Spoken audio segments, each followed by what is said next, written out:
নমস্কার, Jhargram defence academy থেকে আপনাদের সবাইকে স্বাগত জানাচ্ছি। আজকে আমাদের মধ্যে আমরা পেয়েছি আমাদের প্রতিষ্ঠানের আরেকজন সফল ছাত্র ঋত্বিক মাহাতো। তো ঋত্বিকের কাছ থেকেই শোনা যাক তার সম্পর্কে কিছু কথা। ঋত্বিক, তুমি বন্ধুদের বলো যে তোমার বাড়ি কোথায়? আগে না, আমার বাড়ি লোধাশুলির পাশে গজাশিমুল গ্রামে। আচ্ছা, লোধাশুলির পাশে গজাশিমুলে ওর বাড়ি। তো তুমি আমাদের প্রতিষ্ঠানের খবর কোথা থেকে পেয়েছিলে? প্রতিষ্ঠানের খবর বলতে সেরকম কোনো আমি মানে যেখান থেকে তুমি শুনেছিলে, প্রথম শুনেছিলে কোথা থেকে? আমার দাদা, পাশের বাড়ির দাদা, সেও বিএসএফে চাকরি পেয়েছে। আমার আগের বছর এখানেই পড়তো, বিএসএফে চাকরি করে। ওর পাশের বাড়ির একজন দাদা জয়ন্ত মাহাতো, ও আমাদের কোচিং এ পড়তো।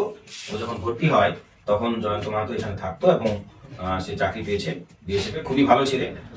তো ওর কাছ থেকে ও শুনে ঋত্বিক এসেছিল। আচ্ছা, তার কাছ থেকে শুনে এসেছিলে। তুমি কতদিন আছো আমাদের এখানে? হলো 1 বছর 8 মাস মতন। 1 বছর 8 মাস মতন আজকে রানিং চলছে। তো তোমার এর ঋত্বিকের কথা বলি। ঋত্বিকের একটু স্ট্রাগল পিরিয়ড খুবই বেশি ছিল, যে ওর স্টুডেন্ট লাইফ একভাবে কেটেছে।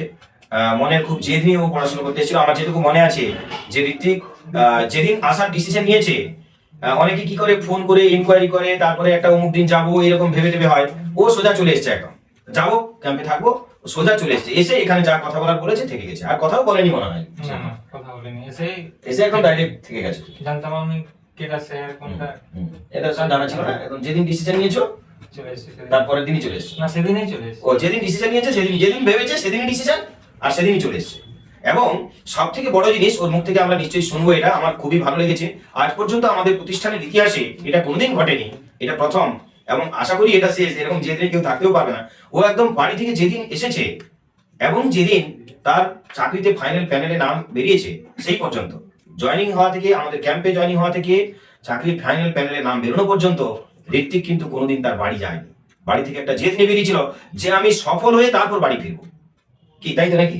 একদম সফল হয়ে তারপর বাড়ি ফিরবো। সফল হয়ে তারপর সে বাড়ি গেছে। যেদিন সফল হয়, আমার যেটুকু মনে আছে, ও রাত্রিবেলায় 12টা 1টার সময় বাড়ি চলে গেছে মায়ের কাছে। মায়ের কাছে কথা দিয়ে সে বেরিয়ে এসেছিল। মায়ের কথা রাখতে পেরেছে, বাবা মার মুখ উজ্জ্বল করেছে। তার জন্য মানে আমরা খুবই গর্বিত। ও তো নিশ্চয়ই গর্বিত, আমরাও প্রচুর গর্বিত। তো যাই হোক, তুমি আমাদের প্রতিষ্ঠানের পড়াশোনা সংক্রান্ত বা স্যারদের যেটুকু সহযোগিতা করার স্টুডেন্টদের দরকার আছে, বা এখানকার total support system, physical training বা থাকা খাওয়া, এইসব নিয়ে তুমি যদি যারা আসতে চায়, ভাই বোনেরা যারা আসতে চায় এখানে, তাদের জন্য তোমার যদি দু একটা কথা বলো।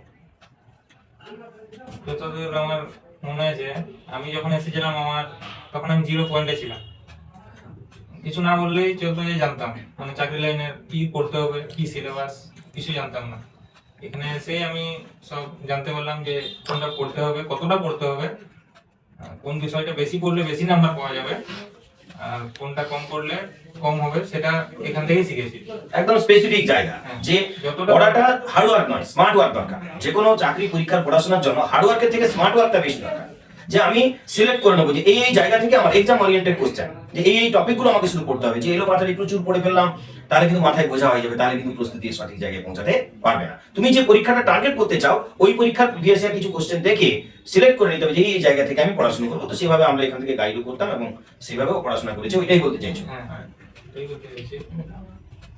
এখানে শুধু স্যার যেটা শেখাবে সেটা তখনের মতন করলেই এটা হবে না, নিজেকেও সিরিয়াস ভাবে সেটাকে করতে হবে। একদম একদম ঠিক কথা। সবাইকে স্যার শিখিয়ে দিলেন, পড়িয়ে দিলেন, এবারে সবাই যে যার মতন করে রেখে দিল খাতায় মিউজিয়ামে, স্যার বললেন প্র্যাকটিস করতে, তুমি খাতা বই করে শুধু বসে থাকলে প্র্যাকটিস করলে না, সেটা হবে না। প্রত্যেককে খাটতে হবে, হার্ড ওয়ার্ক তো প্রচুর করতে হবে, তবেই সে পাবে। হ্যাঁ, এটা ঠিক কথা। তারপর ম্যাথ, রিজনিং, বিশেষ করে যেগুলো স্টুডেন্টরা বেশি ভয় পায় বা তাড়াতাড়ি করতে পারে না, এটাই তো স্কোরিং জায়গা। ম্যাথ তো আমিও কিছু পারতাম না, এখানে এসে মানে শিখলাম, কিছুটা ভয়টা কাটলো যে না আমিও পারবো। তো সেই জায়গা থেকে আমি বলবো যে আমি যদি পারি, আমিও তো 0 পয়েন্টেই ছিলাম, তো বাকি স্টুডেন্টরা কেন পারবে না? আচ্ছা, আমাদের এখানে ফিজিক্যাল ট্রেনিং সম্পর্কে তুমি কি বলতে চাইছো? যেটা ফিজিক্যাল ট্রেনিং তো একটা ইম্পর্টেন্ট পার্ট। যে কোনো ডিফেন্সের চাকরি পরীক্ষা দিতে গেলে যেমন লেখা পরীক্ষাটা গুরুত্বপূর্ণ, সেরকম ফিজিক্যাল ট্রেনিংও প্রচুর গুরুত্বপূর্ণ। ফিজিক্যাল ট্রেনিং এ আমাদের প্রতিটা সাবজেক্ট ওয়াইজ টিচার আছে এবং প্রত্যেকে গাইড সেভাবে দেয়। আমাদের শিক্ষকরা সেভাবে পড়াও সবার কাছ থেকে আদায় করেন। কিন্তু শুধু লেখা পরীক্ষাতে পাস করলে তো চলবে না। ফিজিক্যাল ট্রেনিং যেহেতু ইম্পর্টেন্ট পার্ট, তার ট্রেনিংটা কিভাবে হয় সেটাও জানার প্রয়োজন আছে। তো ফিজিক্যাল ট্রেনিং এর সাপোর্ট সিস্টেম আমাদের কিরকম আছে? খুবই ভালো স্যার। আমি যেদিন প্রথম মাঠ গেছি সেদিন তো আমি টাস্ক কমপ্লিট করতে পারিনি, যতদূর আমাকে বলেছিল কোচ আমাদের ভবেশ দা, আমি কমপ্লিট করতে পারিনি। মোটামুটি 1 মাস আমি পারতামই নি কিছু। তারপর আমাকে একদিন বললো ভবেশ দা কাছে রেখে যে বল পারবো, হবে, সেই যে বলেছি পারবো, হবে, বাস কনফিডেন্ট লেভেলটা লেভেলটা। একটা অন্য জায়গায় পৌঁছে যায় যখন এইগুলো করা হয়। তখন মানে আমাদের যিনি কোচ আছেন তিনি প্রত্যেককে ইন্ডিভিজুয়াল ভাবে যে পারবো না এই কথাটা তিনি মন থেকে মুছে ফেলতে পারেন। এরকম আমার দেখা অনেকজনকেই আছে যারা ফিজিক্যাল অ্যাক্টিভিটিতে কোনোদিনই নেই, তাদেরকেও মনের জোর, অ্যাকচুয়ালি ফিজিক্যালি তারাই অ্যাক্টিভ হতে পারে যাদের মনের জোরটা বাড়ে। তো মনের জোর তিনি খুবই বাড়ান এবং প্রপার ওয়েতে ট্রেনিং দেন। তো সেই ক্ষেত্রে বলবো, আর ফিজিক্যাল ট্রেনিং একটা দলে একসাথে অনেকজন ট্রেনিং নিচ্ছে, একসাথে সবাইকে একই রকম ট্রেনিং দেওয়া হলো এরকমটা নয়। যেরকম জমি থাকবে সেরকম জমিতে সেই ফসলের চাষ করাটা ভালো, বা সেই টাইপের তার ট্রিটমেন্টটা করা ভালো। এই জন্য যে প্রত্যেক স্টুডেন্টের উপর একই ট্রিটমেন্ট হলে তার ইমপ্রুভমেন্ট যার হওয়ার কথা তার হবে, যার হওয়ার কথা নয় হবে না। কিন্তু যদি ইন্ডিভিজুয়াল প্রত্যেকে নিয়ে এই জিনিসটা ভাবা হয় তাহলে কিন্তু যারা হওয়ার কথা নয় তাদের দ্বারাও হতে পারে, তাদেরও মনের জোর থাকতে পারে, এই তো কথা। আর আমি বলবো যে আমাদের এখানে প্রতিষ্ঠানে যেহেতু আবাসিক ব্যবস্থা আছে, তাহলে আবাসিকভাবে স্টুডেন্টরা থাকতে গেলে তার একটা পরিবেশ খুব ম্যাটার করে, পরিবেশটা খুব ম্যাটার করে।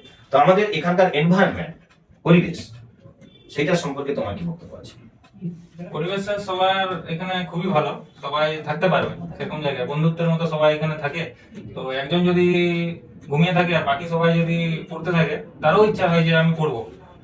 মানে সবসময় একটা পড়ার পরিবেশটা থাকে, মানে কেউ মানে অলসতা ভাব কাটাতে পারবে না যদি সবাই একসাথে পড়ে। সবাই একসাথে পড়ে, একদম ঠিক কথা।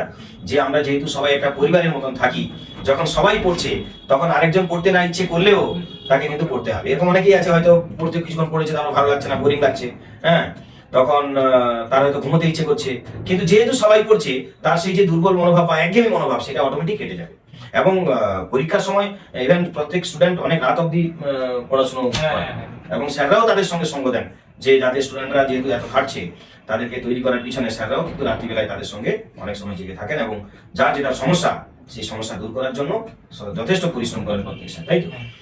আর যারা কিন্তু ওকে বলতে হবে যে আমার এই প্রবলেমটা আছে, হ্যাঁ সে তো নিশ্চয়ই, প্রবলেমটা মুখে বলতে একদম হবে। সে তো নিশ্চয়ই তাকে বলতে হবে যে আমি এই জিনিসটা পারছি না বা এটা আমার হচ্ছে না। আমরাও খেয়াল রাখি যে কে কোনটা পারছে না, কিন্তু তার আগে সর্বোপরি তো স্টুডেন্টকে জানতে হবে যে আমার এই জিনিসটা পারছি না, আমাকে বলতে হবে স্যারদেরকে। এবং সেরকম বলার মতো বন্ধুত্বপূর্ণ পরিবেশও দরকার, যে আমি স্যারকে বলবো, যদি স্যারকে ভয় পাই তাহলে বলবো কি করে? তো এখানে সেরকম ভয়ের ব্যাপার কিছু নেই। এখানে সব স্যাররা স্টুডেন্টদের সঙ্গে বন্ধুর মতন আচরণ করেন, যাতে স্টুডেন্টরা তাদের সমস্যার কথাটা জানাতে পারে স্যারকে। সেটা থাকার বিষয়ে হোক, খাওয়ার বিষয়ে হোক, পড়ার বিষয়ে হোক, ফিজিক্যালের বিষয়ে হোক, যে কোনো বিষয়ে বন্ধুত্বপূর্ণ একটা পরিবেশ খুব ইম্পর্টেন্ট নিজের কেরিয়ার তৈরি করতে গেলে। তো সর্বশেষে যারা মাধ্যমিক বা উচ্চ মাধ্যমিক পরীক্ষার্থী আছে, বিশেষ করে তারা ডিফেন্সের পরীক্ষা যারা দিতে চায় এবং যারা এরকম ধরনের প্রতিষ্ঠানে থেকে পড়াশোনা করে গাইড নিয়ে করতে চায়, তাদের উদ্দেশ্যে তুমি কি বলতে চাও আমাদের প্রতিষ্ঠান সম্পর্কে, বা কেন তারা আমাদের প্রতিষ্ঠানে আসবে অন্য প্রতিষ্ঠানে না? সেটা যারা মাধ্যমিক উচ্চ মাধ্যমিক দিয়েছে, প্রথমত উচ্চ মাধ্যমিকদের বলি যারা দিয়েছে, তারা আমার মতে বলবো 3 বছর নষ্ট হবে। মানে দুদিক থেকে কিছুতেই হবে না, ওই কলেজ কমপ্লিট করব, এদিকেও হবে মানে কম্পিটিটিভ লাইনে, এই দুটো একটু টাফ হয়ে যায়। মানে ওই টাইমটা কলেজে টাইমটা পড়ার টাইম হয়ে যায়, মানে তখন আর সামলে উঠতে পারা যায় না। মানে একটা টাইমে আমাদের ক্লাস হয় আর একটা টাইমে স্টুডেন্টদের সেটা পড়তে দেওয়া হয়, তারা মুখস্থ করবে। তাহলে যে টাইমটায় তারা মুখস্থ করবে বা পড়া করবে সেই টাইমটাতে তাদের হয়তো কলেজ থাকলো বা চলে গেল, সেটার কথা বলতে চাইছে। সব থেকে ভালো যদি কোনো ওপেন ইউনিভার্সিটি থেকে গ্রাজুয়েশন কেউ ভর্তি হয়, তারপর এই প্রস্তুতি নেয়, সেক্ষেত্রে তার রেগুলার কলেজ যাওয়ার চাপটা একটু কম থাকবে। এই কথাটা তুমি বলতে চাইছো। আর সে যদি সেরকম কলেজ হয় যে মানে ক্লাস কম সপ্তাহে একদিন গেলেও হলো, সেরকম ঠিক আছে, তখন চাকরি পরীক্ষা দিকে একটু ফোকাস দেওয়া যায়। আর অ্যাকচুয়ালি ব্যাপারটা হচ্ছে ডিফেন্সের সমস্ত পরীক্ষাতে একটু এজ লিমিট কম থাকে। তাহলে যখন আসলেই হয় অতএব গ্রাজুয়েশন কমপ্লিট করে যখন সে কম্পিটিটিভ ডিফেন্সের পরীক্ষা দিতে আসবে, তখন অলরেডি তার এজ অনেকটা কভার হয়ে যাবে। আমি ওই টাইমে এসেছি, আমার গ্রাজুয়েশন কমপ্লিট করে এমএ ভর্তি হয়ে তারপরে লাস্ট টাইমে, তখন ওর টাইমটা পেরিয়ে যাচ্ছে। তা তুমি কতবার পরীক্ষা দিয়েছো চাকরির পরীক্ষা? আমি দিয়েছি 12 বার 13 বার পেয়েছি। 12-13 বার দিয়েছে। তো আমাদের এখানে আসার পরে তুমি তো আগেও পরীক্ষা দিচ্ছিলে আর পরেও দিয়েছো, দুটোর মধ্যে কি তফাৎ দেখতে পেলে? যে আগে আমি এতবার পরীক্ষা দিয়েছিলাম, এখানে আসার পর যে কয়েকটা পরীক্ষা দিয়েছো, এই দু ধরনের পরীক্ষার মধ্যে কি পার্থক্য পেলে? তখন তো কিছু জানতাম না, হুম পড়ে যেতাম, শুধু পড়েই যেতাম, হুম কি পড়বো জানতাম না, হুম সেই হিসাবে পারতাম না পরীক্ষায়, আর মাঠেও ফেলে যেতাম। তারপর এখানে এসে শিখলাম যে কি বিষয়টা নিয়ে পড়লে আমি তাড়াতাড়ি নাম্বারটা করতে পারবো, স্কোরটা ভালো আসবে। স্কোরটা ভালো আসবে। হ্যাঁ একদম এক্স্যাক্টলি। তার চাকরি পরীক্ষাতে এই যে তুমি কতটা তোমার জ্ঞান আছে সেটা কেউ দেখবে না, হ্যাঁ, তুমি সেখানে কতটা রিফ্লেক্ট করতে পারছো এটা সেটা দেখবে, এটাই বলতে চাইছো। হ্যাঁ। আর এখানে এসে প্রথমবার পরীক্ষা দিয়েছি, প্রথমবারে হ্যাঁ, এখানে আসার পরে এটা ঠিক, এখানে এসে প্রথমবার পরীক্ষা দিয়েছে, প্রথমবারই পাস করেছে এবং ভালো নাম্বার পেয়ে পাস করেছে। তুমি কিসে চান্স পেয়েছো? আমার ফার্স্ট চয়েস বিএসএফ ছিল। ফার্স্ট চয়েস বিএসএফ ছিল, আমাদের আরেকজন বিএসএফ এ ছিল ফার্স্ট চয়েস ছিল। প্রায় প্রত্যেকে আমাদের এখানে যতজন পেয়েছে সব ফার্স্ট চয়েসই পেয়েছে, মানে নাম্বারও সেরকম পেতে হয়েছে স্কোরটা। তো ফার্স্ট চয়েস বিএসএফ ছিল। প্রথম জয়েনিং কোথায় আছে? জম্মুতে আছে। জম্মুতে আছে, জম্মুতে ফার্স্ট চয়েস আছে। ও বেরিয়ে যাবে, ওর যাত্রা শুভ হোক এবং ওর প্রশিক্ষণ যেখানে নিতে যাচ্ছে ট্রেনিং, সেখানে যাতে সুনামের সঙ্গে তার ট্রেনিং কমপ্লিট করতে পারি, শরীর সুস্থ থাকুক, সামনের দিকে এগিয়ে যাক। আমাদের প্রতিষ্ঠানের পক্ষ থেকে, আমাদের প্রিয় ঋত্বিক ভাইয়ের জন্য শুভকামনা সবার পক্ষ থেকে। ভালো থাকুক এবং বাবা মাকে ভালো রাখুক, বাবা মার মুখ উজ্জ্বল করুক, উজ্জ্বল তো অলরেডি করেছে, আরো উজ্জ্বল করুক। আর তোমরা যারা আসতে চাও তোমরা অবশ্যই যোগাযোগ করো আমাদের ডিসপ্লেতে দেওয়া নাম্বারে। আসো, ঝাড়গ্রাম স্টেশনের পাশেই আমাদের প্রতিষ্ঠান। এখানে আমরা সাবজেক্ট ওয়াইজ টিচার দেব এবং আমাদের থাকা, খাওয়া, পড়াশুনো, ফিজিক্যাল ট্রেনিং সবের পরিষেবা আছে। বন্ধুত্বপূর্ণ একটা পরিবেশ পাবে এবং পড়াশুনো করে এক্সাম ওরিয়েন্টেড ক্লাস পাবে, স্মার্ট ওয়ার্ক পাবে। মেন জিনিসটা হচ্ছে হার্ড ওয়ার্ক নয়, স্মার্ট ওয়ার্ক করে তুমি চাকরির দিকে যেতে পারবে। আমরাও পরিশ্রম করব, তুমিও পরিশ্রম করো, সফলতা উভয়ের পরিশ্রমের মিশ্রণ ফল হিসাবে আসবে। এই বলে আর সবার জন্য শুভকামনা জানিয়ে আমাদের ভিডিও শেষ করছি। আবার পরবর্তী ভিডিওতে দেখা হবে। ধন্যবাদ।